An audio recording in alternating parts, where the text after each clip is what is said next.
வணக்கம். வள்ளுவர் வாசகர் வட்டத்திலிருந்து உங்கள் இனிய கண்ணன். இந்த காணொலியில தொல்காப்பியம் களவியல் சம்பந்தமான விஷயங்களை நாம இப்ப பார்க்க இருக்கிறோம். தொல்காப்பியம் பொருளதிகாரத்துல அகத்திணையியல், புறத்திணையியல், களவு, கற்பு அப்படி வரும். நான் ஏற்கனவே கற்பியல் வீடியோ போட்டுட்டேன். இப்ப நாம களவியல் இதுல பாருங்க, இதெல்லாம் முக்கியமான பாயிண்ட்.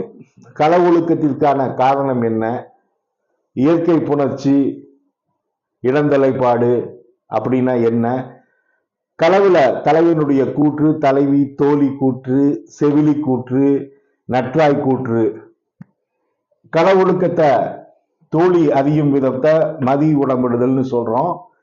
பகல் குறி, இரவு குறின்னு காதலர்கள் சந்திக்கக்கூடியது.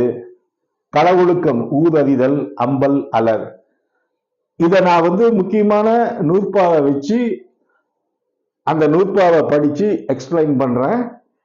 ஃபுல்லா வீடியோ பாருங்க. அப்பதான் உங்களுக்கு இந்த பாடம் முழுசும் புரியும். இதுக்கு முன்னாடி அகத்திணையல், புறத்திணை, கற்பியல் 3 யூடியூப்லயே வீடியோ போட்டிருக்கேன். தொல்காப்பியம் பொருளதிகாரம் ஃபுல்லுமே நான் 9 இயலுக்குமே வீடியோ போட போறோம். இதுல முக்கியமான நூற்பாக்கள் எப்படியெல்லாம் கேள்வி கேட்பாங்க, முழுக்க முழுக்க போட்டி தேர்வு நோக்குல தான் இந்த காணொளி இருக்கு. அதனால முழுசும் பார்த்தாதான் உங்களுக்கு இந்த பாடத்தினுடைய இது புரியும். ஃபர்ஸ்ட், கள ஒழுக்கம் அப்படின்னா என்ன? இன்பமும் பொருளும் அவனும் என்றாந்து அன்போடு புணர்ந்த ஐந்தினை மருங்கின் காமக்கூட்டம் காணும் காலை மலையோ தேயத்து மன்றல் எட்டனுள் துறையமை நல்யாள் துணையன் தன்மை துணைமையோர் இயல்பே. இதுதான் முதல் நூற்பா. மலையோ தேயத்து மன்றல் 8 வகையான திருமணத்தை வடநூலார் சொல்றாங்க. பிரம்மம், பிரசாபத்தியம், ஆதிடம், தெய்வம், காந்தர்வம், ஆசுரம், ராட்சசம், பைசாசம். இந்த 8 வகையான திருமணத்துல காந்தர்வ மகம்தான் யாழோர் கூட்டம் அப்படின்னு சிறப்பிக்கப்படுது. அந்த காந்தர்வ திருமணம் தான் தமிழ்ல களவுல இருந்து கற்புல போகக்கூடிய காதல் திருமணம். இங்க தமிழர் பண்பாட்டுக்கும் வடநூலா சொல்லக்கூடிய காந்தர்வத்துக்கும் நூல்நிலை வித்தியாசம் உண்டு. தமிழர் திருமணம் களவோடு கூடிய காதல் நெறி, கற்பு நெறி. வடநாட்டுல களவு இருக்கும், திருமணம் இல்லாம காதல் வாழ்க்கை தொடரும். உதாரணம் இந்த சாகுந்தலை நாடகத்துல துஷ்யந்தன் சாகுந்தலை, சிம்பிளா சொல்ல போனா தாலி கட்டாம குடும்பம் நடத்துறதுன்னு. பட் தமிழர் பண்பாட்டில் அப்படி கிடையாது. யாழோர் கூட்டம் அப்படின்னு தொல்காப்பியர் சொல்றாரு.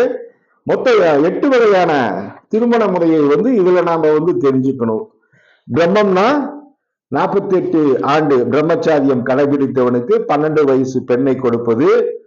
பிரசாபத்தியம்னா மகளை கொள்ளக்கூடிய குலத்திற்கு உரியவன் கொடுத்த பரிசத்தை இருமடங்காக்கி மகளுக்கு கொடுத்து மணந்து முடிப்பது. ஆயுதம்னா தக்கான் ஒருவனுக்கு ஆவும் ஆணியதும் பொற்கோட்டு பொற்குழம்பினாக அணி செய்து பெண்ணை நீர்வார்த்து கொடுப்பது. தெய்வம்னா வேள்வி செய்யக்கூடிய ஒருவனுக்கு வேள்வித்தீ வார்த்து அதன் முன்னர் பெண்ணை கொடுப்பது. காந்தர்வம் இதுதான் முதல்ல பார்த்தோம். ஆசுரம்னா கொள்ளேறு தழுவிய வீரன் ஒருவனுக்கு பெண்ணை மணமுடித்து கொடுத்தல். ராட்சசம்னா மணப்பெண்ணை அவளிடம் தமதிடம் பெறாமல் வலிய சென்று மணத்தல். பைசாசம்னா மூத்தவர், மது உண்டு கழித்தவர், துயில்பவர் போன்றோரை புணர்தல், இழிந்தவளை மணத்தல். இந்த 8 வகையான திருமணத்துல ஆசுரம், ராட்சசம், பைசாசம் 3மே கைக்கிளைக்கு சொல்லப்படுது. பிரம்மம், பிரசாபத்தியம், ஆவிடம், தெய்வம் 4ம் பெருந்திணைக்கு சொல்லப்படுது. காந்தர்வம் மட்டும்தான் அன்பின் ஐந்திணை என்று சொல்லப்படுது. அடுத்தது களவொழுக்கம் நிகழ காரணம். இந்த நூற்பா முக்கியம். ஒன்றே வேறே என்ற இது பால்வையின் ஒன்றி உயர்ந்து பாலது ஆணையின் ஒத்த கிழவனும் கிளத்தியும் காண்ட மிக்கோன் ஆயினும் கடிவரை என்ற. அதாவது கிழவன் கிளத்தினா தலைவன் தலைவி ரெண்டு பேருக்குமே ஒத்த பண்புகள், அதாவது பிறப்பு, குடிமை, ஆண்மை, ஆண்டு, உருவு நிறுத்த காம வாயில்னு 10 விதமான பொருத்தங்கள் இருக்கணும்.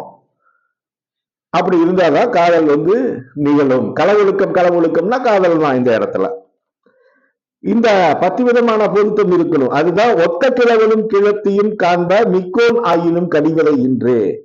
களவொழுக்கம் நிகழ காரணம் தலைவிக்கும் தலைவிக்கும் ஒத்த ஒழுக்கம் இருக்கணும், அதாவது பண்புகள். அடுத்தது இயற்கை புணர்ச்சி.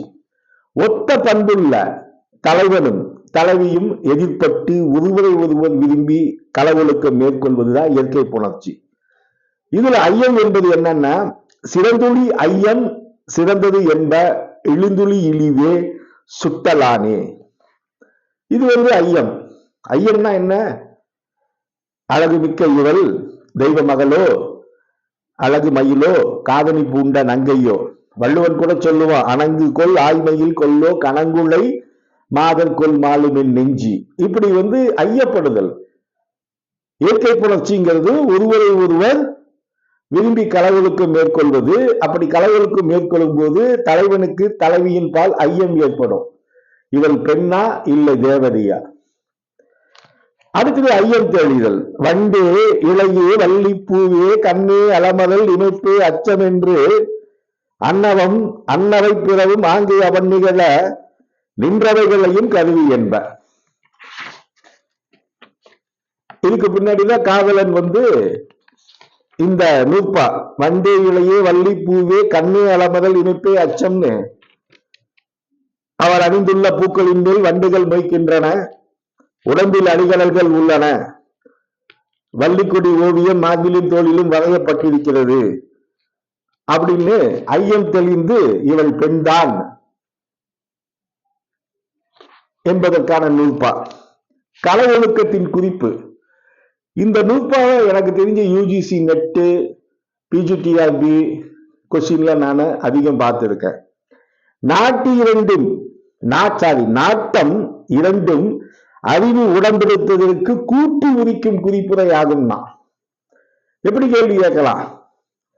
அறிவு உடன்படுத்துவதற்கு கூட்டி உருக்கும் குறிப்புரை என தொல்காப்பியர் குறிப்பிடுவது என்ன அப்படின்னா, நாட்டம் என்பது கண்களை குறிக்குது. நோக்கினால் நோக்கதில் நோக்குதல் தாக்கணங்கு தாளை கொண்ட அன்னது உடைத்து. இதுதான் கவியரசு வைமுத்து கூட சொல்லுவாரு, நானே கண் பார்த்தேன் நீயோ மண் பார்த்தாய், கண்ணும் கண்ணும் கொள்ளையடித்தால் காதல் என்று அர்த்தம்னு இன்னைக்கு லேட்டஸ்ட் சினிமா பாட்டெல்லாம் வருது. தலைவன் தலைவி இருவரின் கண்கள் இரண்டும் அவரது உள்ள கிடக்கையை வெளிப்படுத்தி பார்த்து கொள்ளுமாயின் அதுவே நாட்டத்திற்கு குறிப்பு மொழியாம். கண்கள்ல தான் காதல் பிறகுது அப்படிங்கிறது இந்த நூற்பா களவொழுக்கத்தின் குறிப்பாக சொல்லப்படுவது. நாட்டம் என்பது கண்கள். அடுத்தது தலைவியின் பெருமையை பற்றி அழகாக சொல்லக்கூடிய நூற்பா. தலைவியினுடைய பண்பு அச்சமும் நானும் மனனும் முந்திருந்தல் நிச்சமும் பெண்பார்க்கு உரிய. ஒரு பெண்ணுக்கு உரிய பண்பு என்ன? அச்சம், நாணமடைதல், பேதனுடன் இருத்தல். இந்த 3 பண்பு. அடுத்தது முக்கியமானது என்னன்னா, இயற்கை புணர்ச்சிக்கு முந்தைய நிலை. இது ரொம்ப நான் ஃபுல்லா இருக்கிற நூற்பாவை பாயிண்டா சொல்லிடுறேன். இயற்கை புணர்ச்சியினுடைய முதல் நிலையில 8: மெய்தொட்டு பயிலல், பொய் பாராட்டல், இடம்பெற்று தளால், இடையூறு கிளத்தல், நீடி நிறைந்த இடங்கள், கூடுதல் உறுதல், சொல்லிய நுகர்ச்சி, தீரா தேற்றம். இயற்கை புணர்ச்சிக்கு பிந்தைய நிலையில 4: பெற்றவழி மகிழ்ச்சி, பிரிந்தவழி களங்கள், நிகழ்வரை உரைத்தல், குற்றம் காட்டிய வாயில் பெட்பு. இந்த நூற்பாவெல்லாம் நான் சொன்ன பாயிண்ட நிழல்படுத்தி படிக்க கத்துக்குங்க. நான் ரொம்ப ஹிம்சா நான் சொல்றேன். தலைவன் தோழியிடம் நிகழ்த்தக்கூடிய கூற்று என்ன? இது 7: இரவு, அதாவது இயற்கை புணர்ச்சிக்கு பின் தலைவியை நினைந்து வருந்துவதும் தோழியின் வாயிலாக அவளை அடைய முற்படுவதும் 7 பகுதிகளில் விளக்கப்பட்டிருக்கு. இரவு வலியுறுப்பு, நீரில் குறிப்பது, மெய்யுற கூறல், தண்டாதி இறத்தல், புள்ளிய வகை, கேடும் பீடும் கூறல், மடல்மா கூறும் இடம், தலைவன் தோழியிடம் நிகழ்த்தும் கூற்று 7 வகை. பாங்கள் நிமித்தம் 12 என்ப என்னென்ன?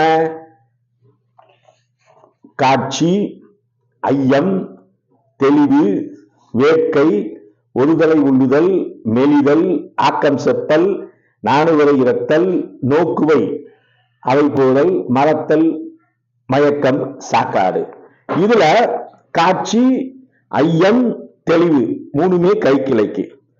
நோக்குவ அவையே போதல், மறத்தம், மயக்கம், சாக்காடு பெருந்திணைக்கு உண்டானது. இதுல அன்பின் 5 உள்ளது வேட்கை, ஒருதலை உள்ளுதல், மெலிதல், ஆக்கம் செப்பல், நாணுவரை இரத்தல். இதெல்லாம் ரொம்ப தெளிவா இருக்கணும் சார். திணை கைக்கிளைக்கு காட்சி, ஐயம், தெளிவு, பெருந்திணைக்கு நோக்குவை அவையே போதல், மறத்தல், மயக்கம், சாக்காடு, 5 வேட்கை, ஒருதலை உள்ளுதல், மெலிதல், ஆக்கம் செப்பல், நாணுவரை இரத்தல். 5 4 9 3 12. பாண்ட நிமித்தம் இதுதான் 12. அடுத்தது தலைவனுடைய கூற்று. மொத்தம் களவொழுக்கத்தில் தலைவன் கூற்று நிகழும் அப்படிங்கிறது 10 வகைய சொல்றாங்க. 2 வகை குறிப்பிழப்பு, காணா வகை, கையெழு பொழுது, விருந்தின் பகுதி, வேளாண் எதிர்விருப்பு, தாளான் எதிர்பிரிவு, நெஞ்சு அழைப்ப விடுத்தல், புள்ளிய எதிர், வரைவு உடன்படுதல், புதைபட மறுத்தல். அடுத்தது தலைவனுடைய வேட்கை குறிப்பு. அதே மாதிரி காமம் சொல்லா நாட்டமின்மையும் 702 உலவென மொழிவ. அருமையான இருப்பாங்க. காமத்தை வெளிப்படுத்தாத கண்கள் இந்த உலகத்தில் இல்லை அப்படிங்கிற மாதிரி சொல்றது. சொல்லுதல் மொழிதல் அருமைத்தாகலின் அல்ல கூற்று மொழி அவள் வயிலானே. அதாவது புணர்ச்சிக்காக தலைவன் வேட்கையை வெளிப்படையாக உணர்த்துவதை போன்று தலைவி கூறுவது அரிது அப்படின்னு சொல்றது. அடுத்தது தலைவியினுடைய கூற்று மொத்தம் 36 வகைகள். இது நல்லா ஞாபகம் வச்சுக்கோங்க. களவில் தலைவியினுடைய கூற்று 36 வகையா சொல்லப்பட்டிருக்கு. அந்த 36 நான் சொல்றேன்.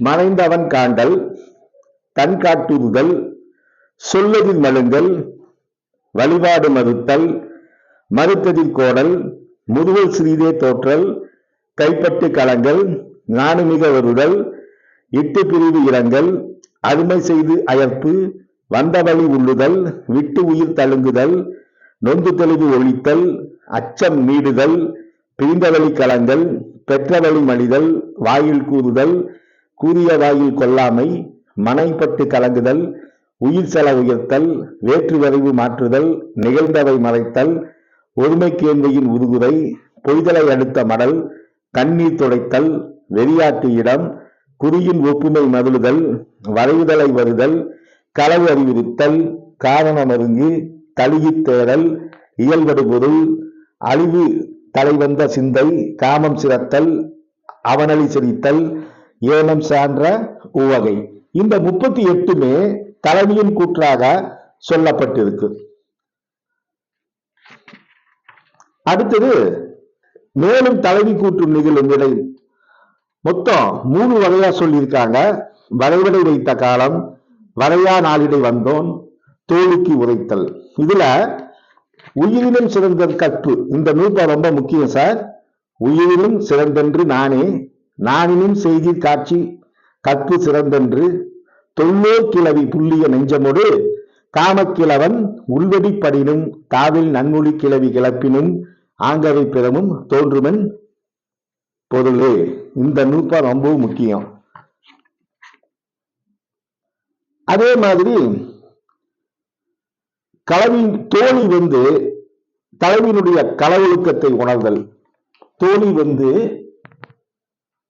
மொத்தம் 7 வகையா சொல்லப்படுது.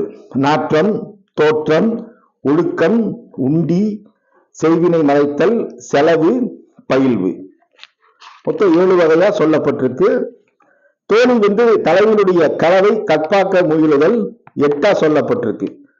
பெருமையின் பெயர்ப்பு, உலகுறி தொழிப்பு, அருமையின் அகற்சி, பின்வாய் என்றல், பேதமை ஊட்டல், முன்புணர்ச்சி உரைத்தல், அஞ்சி அச்சுறுத்தல், உரைத்துள்ளி கூட்டம். களவுகளுக்கும் தொடர் நிலையில தோழி, காரணம் குறித்த காலை, வணங்கற்கண், குறைந்தவள் பரதல், புணர்ச்சி மொழிதல், நயம்புரி இடம், வேண்டா பிரிவு, பெருநெறி வேண்டுதல், அரிமடச் சிறப்பு, ஓம்படை கிளவி, சிறை உடைத்து ஆதல். நற்றாயின் கூற்று சொல்லப்பட்டிருக்கு. நற்றாய் செயலியின் இயல்பு சொல்லப்பட்டிருக்கு. தலைவி தன்னுடைய வேட்கையை உணர்த்தும் முறை சொல்லப்பட்டிருக்கு. தோழி தலைவனுக்கு உதவுதல், தோழி களவொழுக்கத்திற்கு உதவுதல் சொல்லப்பட்டிருக்கு. பகல் குறி, இரவுக்குறி சொல்லப்பட்டிருக்கு. நற்றாய் களவை அறிதல் சொல்லப்பட்டிருக்கு. அதே மாதிரி களவொழுக்கம் ஊர் அறிதல் எப்படின்னா, அம்பலும் அலரும் களவு வெளிப்படுத்ததினும் அங்கு அதன் முதல்வன் கிழவனாகும். அதாவது அம்பல் ஊரார் முகக்குறிப்பால் காட்டும் அம்பலும் பழிச்சொல்லால் வெளிப்படுத்தும் அலர். அம்பல் அப்படின்னா முகக்குறிப்புல தலைவனுக்கும் தலைவிக்கும் இருக்கக்கூடிய காதல் உறவை முகக்குறிப்பால, அதாவது ஜிமிக்ஸ் அப்படின்னு சொல்லுவாங்க, அந்த முகக்குறிப்பால பிறருக்கு உணர்த்துவது அம்பல். பழிச்சொல்லால சொல்றது அலர். அம்பல் ஸ்டார்டிங், அலர் ரொம்ப முத்துன ஸ்டேஜ், அப்படி வச்சுக்கலாம். இதுக்கு காரணம் யாருன்னா தலைவன் தான். அடுத்தது திருமண நிகழ்வுகளை பத்தி வெளிப்பட வரைத்தல், படாமை வரைதல் அப்படின்னு திருமண நிகழ்வுகள் 2 விதமா சொல்லப்பட்டிருக்கு. வரைவு இன்றி பிரிவு இல்லை. அதாவது தலைவனுக்கு ஓதல் பிரிவு, பகை பிரிவு, தூது பிரிவுன்னு 3 பிரிவுகள் திருமணத்திற்கு முன்னாடி கிடையாது. திருமணத்திற்கு முன் பொது தேடுவதற்கு சிறிது காலம் தலைவியை பிரிவான் அப்படின்னு அழகாக சொல்லப்பட்டிருக்கு. இது வரைக்கும் பாருங்க, நான் முக்கியமான நூற்பா எல்லாமே சொல்லியிருக்கேன். அதே மாதிரி களவொழுக்கத்தை தந்தையும் தன்னையும் முன்னத்தின் உணர்ந்த இந்த நூற்பா முக்கியம். தலைவனுடைய களவொழுக்கத்தை அவளின் தந்தையும் தமையனும் குறிப்பாக மட்டும் அறிந்திருப்பர்.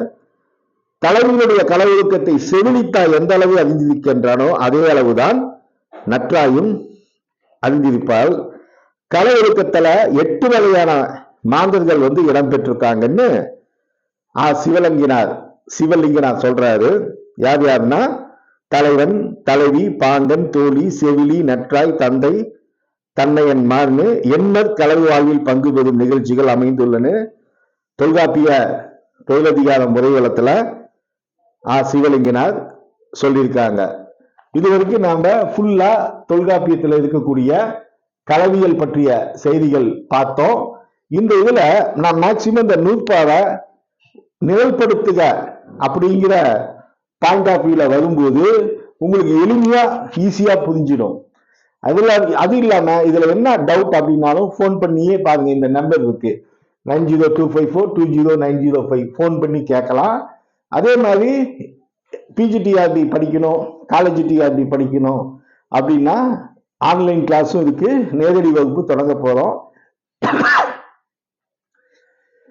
ஈவினிங் 7:30 மணிலிருந்து 9 மணி வரைக்கும் டெய்லியுமே கிளாஸஸ் போட்டிருக்கோம்.